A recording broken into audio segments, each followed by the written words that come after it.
ধরুন আপনি রাস্তা দিয়ে যাচ্ছেন আর আপনাকে তাড়া করছে হিংস্র উন্মত্ত একপাল ষাঁড়। সরু রাস্তা আর অলিগলি দিয়ে আপনি প্রাণপণে ছুটছেন, যে কোনো মূল্যে পালাচ্ছেন বাঁচার জন্য। কিন্তু পুরো রাস্তা জুড়ে মানুষের মিছিল, অসম্ভব সে ভিড় ঠেলে পালাতেও পারছেন না, হাঁসফাঁস করছেন উন্মত্ত ষাঁড় থেকে বাঁচতে। এমন পরিস্থিতি স্বাভাবিকভাবেই যে কোনো মানুষের জন্যই দুঃস্বপ্নের হবার কথা, কিন্তু হিংস্র উন্মত্ত ভয়ঙ্কর ষাঁড়ের পালের এমন আক্রমণ ভয় তো নয়ই, বরং এক বৃহৎ উৎসবের অংশ। দুঃস্বপ্নের মতো ভয়ঙ্কর এই উৎসবের নাম সান ফার্মিন। বিপজ্জনক হলেও স্পেনের মানুষের কাছে দারুণ জনপ্রিয় এই উৎসব। শতাব্দী প্রাচীন এই খেলা যথেষ্ট বিপজ্জনক হলেও ষাঁড়ের দৌড় স্প্যানিশদের কাছে দারুণ জনপ্রিয়।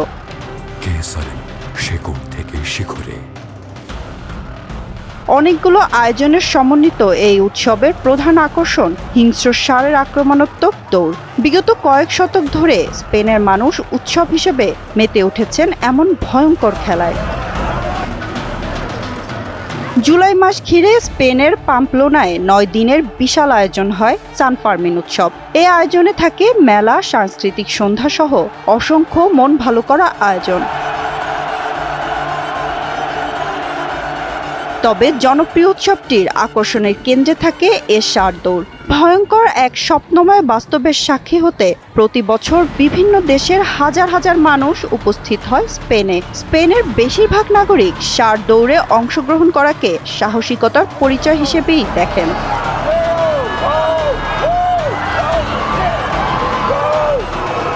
ষাঁড় দৌড়ের জন্য সারা বছর ধরে ষাঁড়গুলোর যত্ন নেন স্পেনের নাগরিকরা। সাধারণত দৌড়ের 6টির মতো ষাঁড় অংশ নেয়। মোট 8টি দৌড় অনুষ্ঠিত হয়। প্রতিটি দৌড়ের স্থায়িত্ব 3 থেকে 5 মিনিট। তবে এই 3 থেকে 5 মিনিটেই ঘটে যেতে পারে মারাত্মক দুর্ঘটনা। মাঝে মধ্যে ঘটেও এমন দুর্ঘটনা। শতাব্দী কাল ধরে স্পেনের সান ফার্মিন চললেও প্রথম দিকে উৎসবটি বিশ্বব্যাপী এতটা জনপ্রিয় ছিল না। কিন্তু চিত্র বদলে যায় 1926 সালে বিখ্যাত সাহিত্যিক আর্নেস্ট হেমিংওয়ের দ্য সান অলসো রাইজেস উপন্যাস প্রকাশের পর। হেমিংওয়ের অনন্য বর্ণনায় নতুন প্রাণ পায় সান ফার্মিন উৎসব। সানজিদা আক্তার, 71।